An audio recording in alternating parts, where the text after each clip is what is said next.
अगर आपके वीडियो में सीटीआर अच्छा है लेकिन रिटेंशन कम है, तो क्या आपकी वीडियो वायरल होगी? या फिर आपकी वीडियो में रिटेंशन अच्छा है और सीटीआर कम है, तो क्या फिर भी आपकी वीडियो वायरल होगी? तो अगर आप भी ये सब चीज़ों में कन्फ्यूज़न में रहते हो या आपको ये सब चीज़ें नहीं पता है कि इसको कैसे तो क्या करते हैं कि दोनों को साथ में देखना चाहिए कि सिर्फ़ एक चीज़ को साथ में तो करके देखना चाहिए, तो सब कुछ मैं आपको इस वीडियो में बताने वाला हूँ। तो उसके लिए पता ही है आपको क्या करना है। वीडियो को स्किप नहीं करना है, वीडियो को पूरा लास्ट तक देखना है और हाँ, और चैनल पे नए हो, चैनल सब्सक्राइब ज़रूर कर लेना है। तो चलिए अच्छा हम लोग शुरू करते हैं बिना किसी देरी के। तो सबसे पहले हम लोग जानेंगे कि सीटीआर क्या होता है। देखो सीटीआर का देखो सिंपल सा फंडा होता है। सबसे पहले मैं आपको इसका फुल फॉर्म बता देता हूँ। सीटीआर का मतलब होता है क्लिक थ्रू रेट, ठीक है? अब इसका मतलब क्या होता है?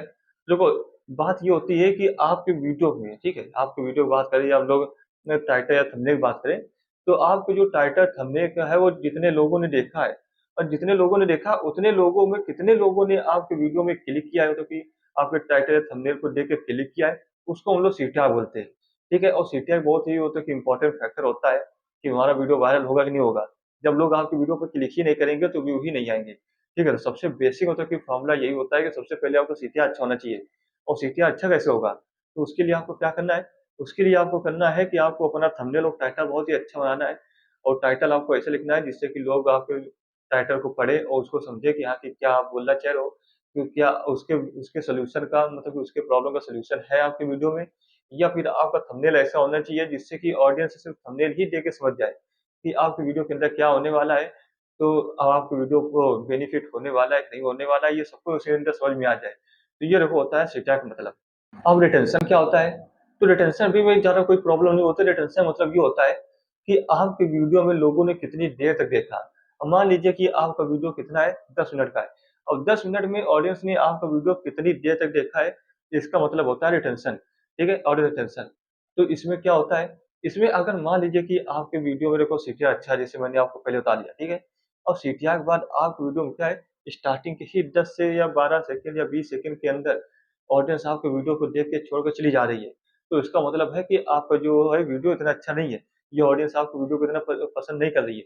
तो क्या होगा, उससे देखो आपका क्या होगा, ऑडियंस अटेंशन डाउन हो जाएगा। अगर आपका ऑडियंस अटेंशन डाउन हो गया, तो फिर यूट्यूब को एल्गोरिथम आपकी वीडियो को फिर आगे भेजना बंद कर देगा। क्योंकि जब उसको यही पता चल रहा है कि आपको वीडियो को लोग इतना देख ही नहीं रहे, तो फिर क्या ही फ़ायदा है कि आपका वीडियो आगे भेजा जाए। तो उसके लिए हमें क्या करना है? उसके लिए हमें कुछ नहीं करना है, हमें सिंपल सा अपना क्या है, अपना हुक स्ट्रॉन्ग रखना है। और हुक मतलब क्या होता है, अगर आपको नहीं पता मैं ये भी बता देता हूँ। हुक मतलब ये होता है कि आपकी वीडियो के स्टार्टिंग के 30 से 40 सेकंड स्टार्टिंग में जो होता है उसे हम लोग हुक बोलते हैं। और वो इतना अच्छा होना चाहिए जिससे कि ऑडियंस आपके अ, हुक को सुन के या देख के इतना मतलब कि अट्रैक्ट हो जाए कि आपका पूरा वीडियो लास्ट तक देखे। ये स इतना अच्छा होना चाहिए। तो इसे बोलते हैं हुक। अगर आपका हुक अच्छा है तो फिर आपका वीडियो को थोड़ा ऑडियंस जो है लास्ट तक भी देखना पसंद कर सकती है। और हाँ, लेकिन साथ में आपको वीडियो अच्छा होना चाहिए, ये नहीं कि आपका स्टार्टिंग के 30-40 सेकंड अच्छे हैं, तो अब बाद में उससे क्या है बोरिंग है तो आपका वीडियो देखे, ऐसा नहीं है। साथ में आपको लास्ट का वीडियो भी उसका अच्छा होना चाहिए, तभी तो आगे देखी जाएगी। अब यही मान लीजिए कि आपका ऑडियंस आंसर कितना है 70% है, 80% है, तो वो बहुत ही अच्छा होता है। मतलब 10 मिनट का वीडियो है तो उसमें से 7 मिनट, 8 मिनट इतना अगर ऑडियंस देख भी रही है, एवरेज बता रहा हूँ मैं, कोई-कोई तो पूरा भी देखता है। अगर इतना देख रही है एवरेज, तो समझ लीजिए कि आपका वीडियो बहुत ही अच्छा है और आपके वीडियो को क्या है यूट्यूब एल्गोरिथम और भी आगे लोगों के पास भेजना स्टार्ट करेगा। तो ये मतलब होता है ऑडियंस रिटेंशन का। अब दोनों का कनेक्शन क्या है?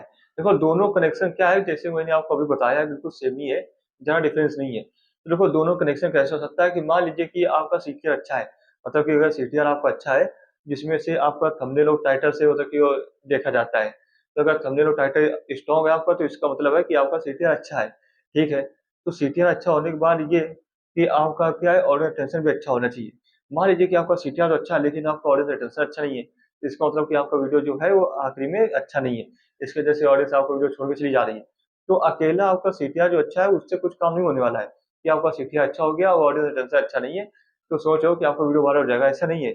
दोनों साथ में ही अच्छे होने चाहिए। आपका सीटीआर अच्छा है, उसके साथ में आपका ऑडियंस अटेंशन भी अच्छा होगा। तो फिर दोनों क्या होगा, दोनों कंबाइन करके जब जाएगा तो फिर देखना, आपका वीडियो कितनी जल्दी वायरल होगा। कितनी जल्दी मतलब यूट्यूब एल्गोरिथम आपको वीडियो को और भी लोगों के पास भेजना स्टार्ट कर देगा। तो ये देखो मतलब होता है दोनों के कनेक्शन का और दोनों एक साथ अगर कनेक्ट करके चलते हैं तो ज़्यादा अच्छा है। वो आपको भी दोनों को साथ में लेके चलना है। ये नहीं कि आपका सीटीआर अच्छा हो गया तो ठीक है, ऑडियंस टेंशन को हम लोग छोड़ देते हैं, लेकिन ऐसा नहीं करना है। आपका सीटीआर भी अच्छा होना चाहिए और साथ में आपका ऑडियंस रिटेंशन भी अच्छा होना चाहिए। फिर दोनों कंबाइन करके देखना कितनी जल्दी आपका वीडियो वायरल होगा। तो अब हम लोग सीटीआर और ऑडियंस रिटेंशन को हम लोग इम्प्रूव कैसे करें? तो देखो उसका बहुत ही ज़्यादा कोई वो रॉकेट साइंस नहीं है कि उसमें बहुत ज़्यादा हम लोग को प्रॉब्लम होने वाली है, कुछ नहीं है। बिल्कुल सिंपल सा फंडा है। तो उसके लिए हमें क्या करना है, सबसे पहले हमें थंबनेल ऐसे बनाना है जो कि आई कैचिंग हो। आई कैचिंग मतलब क्या है कि मान लीजिए कोई अपना यूट्यूब स्क्रॉल कर रहा है, ठीक है? अब स्क्रॉल कर रहा है और स्क्रॉल करते-करते आपको जो थंबनेल है वो सामने आ गया। तो क्या करेगा, अगर आपका थंबनेल अच्छा लगेगा तो वो पहले देखेगा कि हाँ कि मेरा ये थंबनेल कैसा है, अच्छा लग रहा है, ठीक है? और अगर अच्छा लगेगा क्या करेगा, तो एक बार वो आपको क्या करेगा, थंबनेल पढ़ेगा क्या है, तो उसको अच्छा लगेगा तो आपको वीडियो पे क्लिक करेगा। और यही अगर आपका थंबनेल ही अच्छा नहीं है तो क्या करेगा, वो स्किप ही कर देगा। फिर इसके बाद क्या होना चाहिए, इसके बाद हमारा जो है वो टाइटल, टाइटल बिल्कुल परफेक्ट होना चाहिए, उसमें मिसलीडिंग नहीं होना चाहिए और उसमें जो आप समझाना चाह रहे हो, वही मतलब उसका होना चाहिए। वो हो गया टाइटल, ठीक है? और फिर इसके बाद क्या है, आपका फर्स्ट 30 सेकंड बहुत इंपॉर्टेंट था, जो मैंने आपको हुक बोला। तो हुक एकदम बिल्कुल स्ट्रॉन्ग होना चाहिए, क्योंकि बिना हुक के क्या होता है कि ऑडियंस सोचती है कि आपका वीडियो अच्छा नहीं है। अगर आप स्टार्टिंग पे हुक अच्छा दोगे, तो उससे क्या होगा, ऑडियंस मतलब कि सोचती है कि हाँ, ये मुझको वैल्यू दे रहा है, या कुछ इस उसमें कुछ खास होने वाला है इस वीडियो में, तो आपका वीडियो पूरा लास्ट तक देखेगी। और फिर क्या करना है, और भी ज़्यादा कुछ नहीं करना है, यही सारी चीज़ें हैं। और अपने वीडियो में थोड़ा-सा ऐसा करो कि एडिटिंग अच्छी करो, और साथ में बोलने वाले तरीका थोड़ा अच्छा करो, और साथ में ऐसा हो कि ऐसा कंटेंट लाओ जिससे क्या होगा कि ऑडियंस मतलब कि उसको अच्छा लगे, ऑडियंस आपको देखना पसंद करे। तो ये देखो होता है कि हम लोग कैसे अपना सीटीआर और ऑडियंस हम लोग इम्प्रूव कर सकते हैं। तो आई होप कि आप सभी लोग समझ गए होंगे। अगर समझ गए हो तो कमेंट में यस ज़रूर लिखिए। और हाँ, अगर वीडियो आपको जरा सा भी हेल्पफुल लगा हो तो वीडियो को लाइक करना मत भूलिएगा, और चैनल पे नए हो तो चैनल को सब्सक्राइब करना मत भूलना। और चलो, मिलते हैं ऐसे शानदार यूट्यूब टिप्स और टेक्निकल रिलेटेड वीडियो के लिए नेक्स्ट वीडियो में। जब तक के लिए जय हिंद।